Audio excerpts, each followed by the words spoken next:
बहुत समय पहले की बात है। उज्जैनी राज्य में एक चतुर चोर हुआ करता था। नाम था चतुर्भुज। वह इतना चतुर था कि कभी भी किसी को बिना हानि पहुंचाए चोरी कर लेता और किसी को पता तक नहीं चलता। उसकी चालें इतनी महीन होती थीं कि राज्य के सबसे तेज सिपाही भी उसका पता नहीं लगा पाए। राजा विक्रम सिंह को यह बात चुभती थी कि उनके राज्य में कोई व्यक्ति कानून की आंख में धूल झोंक रहा है। राजा ने घोषणा कर दी, जो कोई भी चतुर्भुज को पकड़कर लाएगा उसे 100 स्वर्ण मुद्राएं इनाम में दी जाएंगी। घोषणा सुनकर हर कोई उत्साहित हुआ, पर चतुर्भुज हंसकर बोला, अब की बार मेरी आखिरी चोरी होगी, पर वो चोरी ऐसी होगी कि राजा खुद मुझे पकड़ने आएगा और फिर भी पकड़ नहीं पाएगा। रात का समय था, पूरा नगर सो रहा था। उसी रात राजमहल में एक चमत्कारी मूर्ति की स्थापना होनी थी, जिसे खास सुरक्षा में रखा गया था। अगली सुबह जब पुजारी पूजा के लिए पहुंचे तो देखा कि मूर्ति गायब है, लेकिन कमरे का ताला टूटा नहीं था।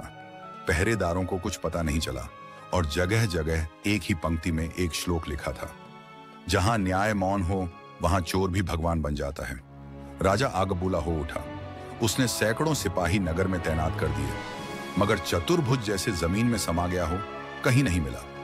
3 दिन बाद एक वृद्ध साधु महल में आया और बोला, महाराज, मैं जानता हूं चतुर्भुज कहां है, पर पहले मेरा एक प्रश्न सुनिए।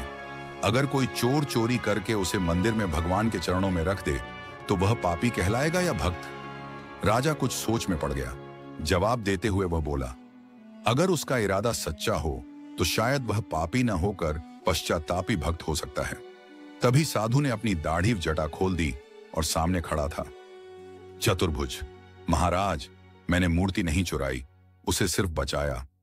महल के एक रक्षक ने उसे बेचना चाहा था, सो मैं उसे मंदिर में ले गया, जहां आज भी वो सुरक्षित रखी है। राजा पहले तो क्रोधित हुआ, फिर अपने सिपाहियों से जांच करवाई। सब सच निकला। राजा ने चतुर्भुज से पूछा, तो अब तू क्या चाहता है?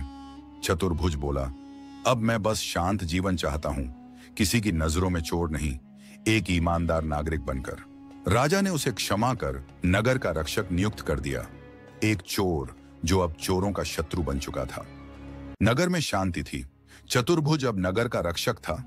लोग उसे सम्मान की दृष्टि से देखते और राजा उसे विश्वास की नजर से। पर चतुर्भुज जानता था उसका अतीत एक दिन लौटेगा। एक रात महल के दरबार में एक नई चोरी की खबर आई। किसी ने राजकोष से राजमुद्राएं चुराई थीं, ठीक उसी अंदाज में जैसे कभी चतुर्भुज किया करता था। कोई सुराग नहीं, कोई निशान नहीं। राजा ने चतुर्भुज को बुलाया, क्या यह भी तुम्हारी कोई चाल है? चतुर्भुज गंभीर था, नहीं महाराज, पर जिसने यह किया है वह मुझे अच्छी तरह जानता है। अगली रात चतुर्भुज ने चोरी वाली जगह की छानबीन की और वहां एक कागज का टुकड़ा मिला जिस पर लिखा था, गुरु की चाल को शिष्य ही जानता है। चतुर्भुज सन्न रह गया।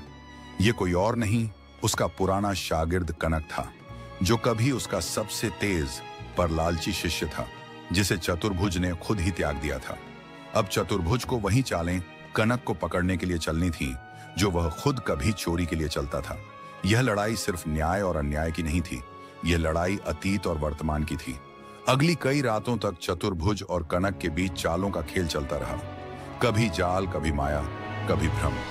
पर अंततः कनक को उस मंदिर के सामने घेर लिया गया जहां चतुर्भुज ने कभी मूर्ति छुपाई थी। कनक बोला, तूने मुझे सब सिखाया और खुद राजा का प्यादा बन गया। चतुर्भुज मुस्कुराया, मैंने तुम्हें चालें सिखाई थी, पर रास्ता नहीं।